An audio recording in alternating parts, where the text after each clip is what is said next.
उसके एक हाथ में पॉपकॉर्न और एक हाथ में फोन था जिस पर वो गेम खेल रहा था। सनी ने रोहित से पूछा, यस भैया, क्या हुआ? रोहित ने सनी के हाथ से मोबाइल छीन लिया, पॉपकॉर्न का टब भी लेकर डाइनिंग टेबल पर रख दिया। रोहित ने सनी से बहुत कड़क आवाज में पूछा, तुम्हारा ध्यान कहाँ रहता है? दिन भर कान में हेडफोन लगाए फोन में घुसे रहते हो।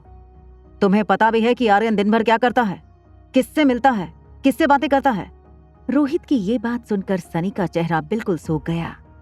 सनी को लगा आर्यन की गेमिंग हैबिट के बारे में रोहित को शायद सब कुछ पता लग गया है। सनी सब कुछ कन्फेस करने ही वाला था कि रोहित ने अपना मुंह घुमा लिया और सनी को कहा, सच बताओ सनी, क्या आर्यन सामने वाली गेस्ट को मिलता है, उससे बातें करता है? सवाल सुनकर सनी ने थोड़ी राहत महसूस की। उसने डाइनिंग टेबल से पॉपकॉर्न का टब उठाया और एक दो पॉपकॉर्न मुंह में डालकर कहने लगा, भैया कैसी बातें करते हो आप?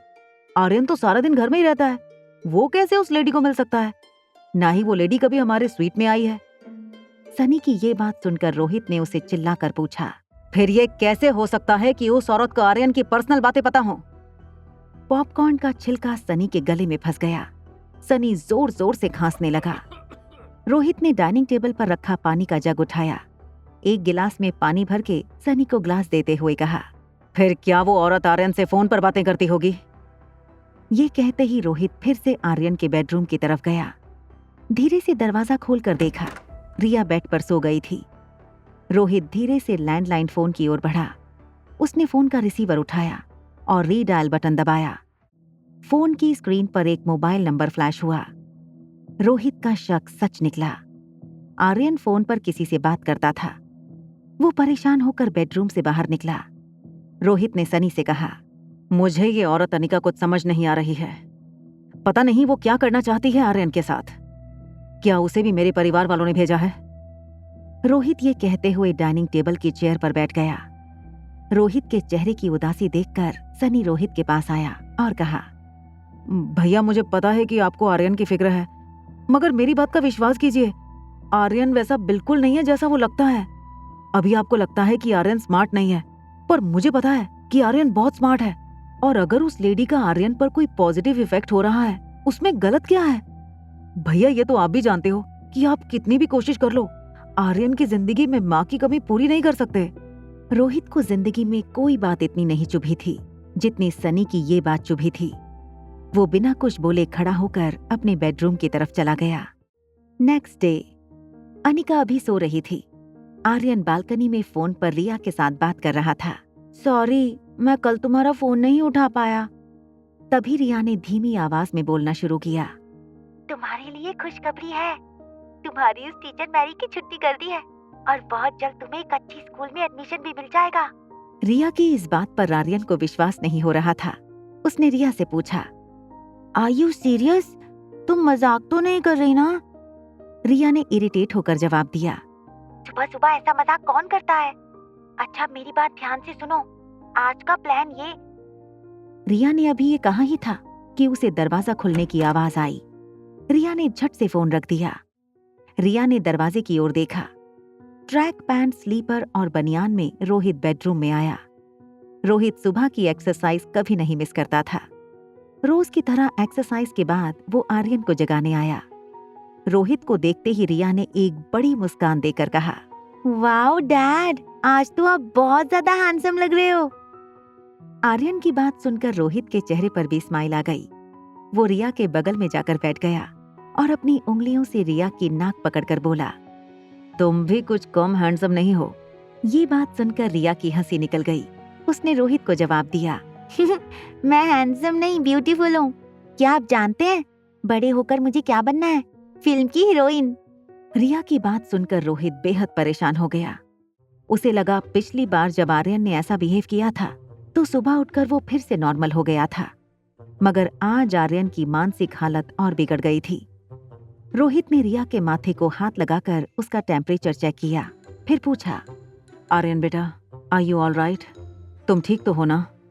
रिया बेड पर खड़ी होकर बोली, आई एम एब्सोल्युटली फाइन। मुझे क्या हुआ है? मुझे भूख लगी है। ये कहकर रिया ने रोहित को घूमने का इशारा किया। जैसे ही रोहित घूमा, रिया ने रोहित की पीठ पर छलांग लगाई और कहा, क्या आप मुझे ब्रेकफास्ट टेबल तक ले जाएंगी प्लीज? रोहित को समझ नहीं आ रहा था कि हमेशा डिसिप्लिन में रहने वाले आर्यन को आज अचानक हो क्या गया था। रिया को कंधे पर उठाए रोहित ड्राइंग रूम में आया। रोज की तरह रोहित के नौकर ने डाइनिंग टेबल नाश्ते की प्लेट से सजा दी थी। फ्रूट्स, ऑरेंज जूस, सैलेड और boiled eggs. Sunny already dining table पर बैठा था। रिया ने रोहित के कंधे से सनी को विश किया। गुड मॉर्निंग चाचू। ये नजारा देखकर सनी नाश्ता चबाना भूल गया। वो मुंह खुला रखकर रोहित और रिया को देखने लगा। टेबल के पास आते ही रिया अचानक रोहित के कंधे से नीचे उतर गई। वो डाइनिंग टेबल के पास रखी चेयर पर खड़ी हो गई और नाश्ता चेक करने लगी। फिर होटल के स्टाफ की ओर देखा और कहा, ही, ये कैसा नाश्ता है? मुझे ये नहीं खाना। एक काम करो, मेरे लिए chocolate milk shake, cheese sandwich और डोनट्स लेकर आओ। और हाँ, डोनट्स के ऊपर बहुत सारा चॉकलेट सॉस डालना भूलना मत। सनी, रोहित और रोहित का नौकर समझ नहीं पा रहे थे कि आज आर्यन को आखिर हो क्या गया है। आर्यन को इतना एनर्जेटिक पहले कभी किसी ने नहीं देखा था। रोहित ने नौकरों को इशारा किया कि आर्यन जो मांग रहा है उसे ला कर दे दो। उसने अपनी जेब से फोन निकाला और डॉक्टर अग्रवाल को फोन लगाकर कहा, doctor Agarwal, I think the time has come. I need your best child psychologist right now. Aryan फिर से उस दिन की तरह बिहेव करने लगा है। वो अपने आप को ब्यूटीफुल बता रहा है। बड़ा होकर फिल्म की हीरोइन बनना चाहता है। Doctor Agarwal, this is serious. You have to do something for my son. Rohit बेहद टेंशन में फोन पर डॉक्टर अग्रवाल से आर्यन को ट्रीट करने की रिक्वेस्ट कर रहा था। डाइनिंग टेबल पर सनी और रिया सनी के मोबाइल में देखकर हंस रहे थे। रोहित बालकनी में फोन पर डॉक्टर अग्रवाल से बात कर रहा था। डॉक्टर अग्रवाल एक समझदार और एक्सपीरियंस डॉक्टर थे। वैसे तो रोहित उनकी हॉस्पिटल का मालिक था, मगर रोहित को डॉक्टर अग्रवाल के लिए बहुत रिस्पेक्ट थी। डॉक्टर अग्रवाल ने रोहित को समझाते हुए कहा, देखो रोहित, हर इंसान की अपनी प्रेफरेंस होती है। उसे कोई चीज अच्छी लगती है, कोई चीज बुरी लगती है। हम कितनी भी कोशिश करें, हम किसी बच्चे के अंदर जबरदस्ती किसी भी चीज के लिए प्यार या नफरत पैदा नहीं कर सकते। ये सब कुदरती होता है। यू नो, बाय बर्थ जैसे मुझे कॉफी पसंद है और तुम्हें चाय। आर्यन को शायद वो सारी चीजें अच्छी लगती हैं जो आमतौर पर लड़कियों को पसंद हों। ये कोई बीमारी नहीं है। इससे ना तो उसकी हेल्थ का कोई लेना देना है और ना ही उसकी मानसिकता का। He is as normal as you and me। जब रोहित ने इन चीजों पर कोई रिएक्शन नहीं दिया तो डॉक्टर अग्रवाल ने एक लंबी सांस छोड़ते हुए कहा, देखो Rohit, I will send Dr. Shruti as soon as possible. Till then, जितना हो सके आर्यन को खुश रखो। Make observations and note down. We will do the best we can for Aryan. Rohit ने धीमी आवाज में डॉक्टर अग्रवाल से कहा, thank you very much. Rohit phone काटने वाला था, तब डॉक्टर अग्रवाल ने उसे रोकते हुए कहा, होल्ड रोहित, एक्चुअली मैं तुम्हें कॉल करने ही वाला था। आज शाम को डॉक्टर अमृता हमारे हॉस्पिटल में सर्जरी करने वाली हैं।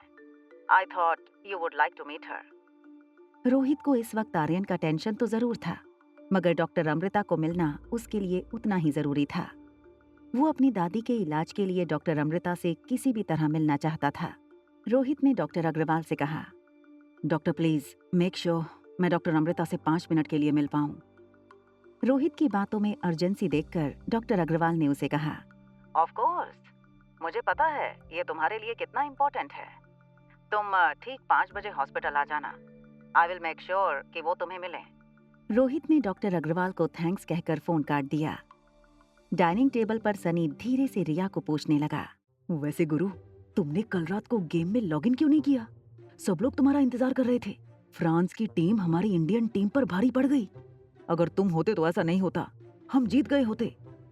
तब रिया ने बिना सोचे सनी को सलाह देना शुरू कर दिया, कितनी बार कहा है, फ्रांस की टीम का अटैक स्ट्रांग है पर उनका डिफेंस कमजोर है। अगर तुम टीम बनाकर उनके डिफेंस को तोड़ो तो उन्हें हराना आसान है। और तुमसे भी मैंने कितनी बार कहा है, तुम गेम खेलते वक्त ये ध्यान रखो, आर्म्स एंड एम्यूनिशन के साथ हेल्थ हमेशा 60% के ऊपर रखनी चाहिए। सनी पहली बार आर्यन के सामने बैठकर ये सारी बातें कर रहा था। वो इस बात को लेकर बहुत एक्साइटेड हो रहा था कि जिसे वो गुरु मानता है, जो गेमिंग की दुनिया का सुपरस्टार है, वो स्वीट एंजल और कोई नहीं बल्कि उसका अपना भतीजा आर्यन था। सनी के मन में एक डाउट था जिसे वो क्लियर करना चाहता था। उसने आर्यन से पूछा, एक बात बताना, तुम ये गेम में लॉगिन करते कहाँ से हो? रिया को समझ में आ गया कि ज्यादा प्रश्नों का उत्तर देने से कंफ्यूजन बढ़ सकता था, जिससे उसकी और आर्यन की पोल खुल सकती थी। रिया ने जवाब नहीं दिया। उसने सनी की तरफ देखकर एक आंख मारी। सनी भी समझ गया कि कुछ राज राज ही रहे तो अच्छा होता है। बालकनी में ट्रेडमिल पर चल रहे रोहित ने सनी को अपने पास बुलाया। टॉवल से अपना शरीर का पसीना पोंछते हुए रोहित ने सनी से पूछा, क्या बात कर रहे थे तुम आर्यन के साथ? आज तक तो मैंने तुम्हें और आर्यन को इस तरह बातें करते हुए नहीं देखा। इस पर सनी हड़बड़ा कर बोला, कुछ नहीं, पूछ रहा था कि उसे स्कूल जाकर पढ़ना ज्यादा पसंद है या फिर होम टीचिंग।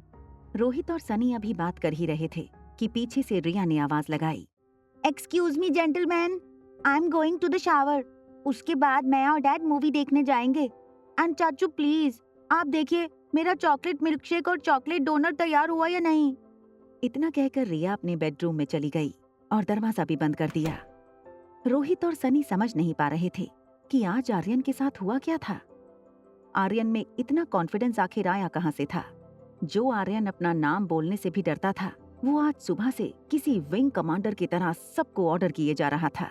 बेडरूम में शावर में जाने से पहले रिया ने आर्यन का वार्डरोब खोला और उसकी पसंद के कपड़े निकाल लिए। ब्लू जीन्स और ब्लैक टी शर्ट। आर्यन का स्पोर्ट शूज का कलेक्शन भी रिया को बहुत पसंद आया। रिया ने गौर से बेडरूम की दीवारों पर आर्यन की लगी तस्वीरें देखीं। उसे अब भी यकीन नहीं हो रहा था कि कैसे कोई बिल्कुल उस जैसा दिख सकता था। आर्यन और रोहित की एक तस्वीर पर रिया की नजर अटक गई। तभी रिया को एहसास हुआ कि अगर आर्यन उसका क्लोन नहीं है तो हो सकता है वही उसका खोया हुआ जुड़वा भाई हो और रोहित मारवा उसके डैड। इस सोच ने रिया का विश्वास पक्का कर दिया कि रोहित ही उसका डैड था। आर्यन और कोई नहीं पर उसका खोया हुआ भाई था। रिया की आंखों में आंसू थे, लेकिन उसके चेहरे पर एक बड़ी स्माइल। उसने जल्दी से लैंडलाइन से आर्यन को फोन लगाया। जैसे ही आर्यन ने फोन उठाया, रिया ने उससे कहा, तुम मेरे जुड़वा भाई हो। इसके आगे मैं तुम्हें अभी कुछ नहीं समझा पाऊंगी। अब मैं जो कहती हूँ वो ध्यान से सुनो और उसे फॉलो करो। आर्यन रिया की बात पर कुछ रिएक्ट करता या समझ पाता, उससे पहले रिया ने अपनी अगली इंस्ट्रक्शन दे दी। देखो, मैंने डैड से कहा है कि वो मुझे फिल्म दिखाने ले जाएं। तुम भी मम्मा के साथ पास वाले थिएटर में आ जाओ। आर्यन बालकनी में जाकर चुपके से बात कर रहा था। उसने रिया से पूछा, मगर मैं उनसे क्या कहूँ? रिया ने फिर से अपना हाथ माथे पर मारा और कहा, ओफो, इतना भी नहीं समझते। मम्मा को कन्विंस करना बहुत आसान है। उनके सामने जाओ, प्यारी सी स्माइल दो और कहो आज मुझे मूवी देखने का मूड है। बस मम्मा सारे काम छोड़कर तुम्हें मूवी दिखाने ले आएंगी। मैं चाहती हूँ कि मम्मा और डैड एक दूसरे के साथ बैठकर फिल्म देखें। मैं डैड को पहले ही थिएटर के अंदर ले जाऊंगी। तुम सिर्फ इतना ध्यान रखना कि थिएटर में अंधेरा होने के बाद तुम मम्मा को लेकर अंदर आना, फिर मेरी साथ वाली सीट पर बैठ जाना। We are taking our parents on a movie date. अब जल्दी करो, बहुत जल्द हम चारों एक साथ एक ही घर में रहने वाले हैं। इतना कहकर रिया ने फोन रख दिया और आर्यन के कपड़े लेकर बाथरूम में चली गई। Presidential suite 2402। ये सुनकर आर्यन बहुत खुश हो गया कि अनिका ही उसकी मॉम थी। उसने बेडरूम में जाकर अनिका को देखा तो अनिका अभी भी सो रही थी। उसने ज्यादा से ज्यादा नींद लेनी थी ताकि बुआ के ऑपरेशन के वक्त उसे फिजिकल या मेंटल थकान महसूस ना हो। आर्यन को जो भी करना था बहुत जल्दी करना था। फिल्म बस कुछ ही देर में शुरू होने वाली थी। आर्यन बेड पर चढ़ गया। दबी सी नाजुक नाक, गोरा रंग, लाल गाल देखकर आर्यन को लगा जैसे उसके अपने चेहरे की बनावट बिल्कुल अनिका के चेहरे जैसी थी। अनिका को देखकर रिया की बातों में आर्यन का विश्वास और भी पक्का हो गया। अनिका ही आर्यन की मॉम थी। आर्यन अनिका को झटके से नहीं उठाना चाहता था, इसलिए धीमी और प्यारी आवाज में अनिका को बुलाने लगा। मॉम, मॉम, मॉम, जागो मॉम, इट्स मॉर्निंग। अनिका ने जब धीरे धीरे आंखें खोलीं तो उसके सामने आर्यन का प्यारा चेहरा था। उसने अपने दोनों हाथों से आर्यन के चेहरे को पकड़कर उसे चूम लिया, फिर उसे अपनी बगल में सुलाकर हक करके बोली, good morning my sunshine, very good morning. क्या बात है, आज सुबह सुबह इतना प्यार आ रहा है मम्मा पर? कुछ चाहिए तुम्हें? एक लड़की को देखा तो के सारे एपिसोड्स को सुनने के लिए डिस्क्रिप्शन में दी हुई लिंक से डाउनलोड कीजिए पॉकेट FM ऐप।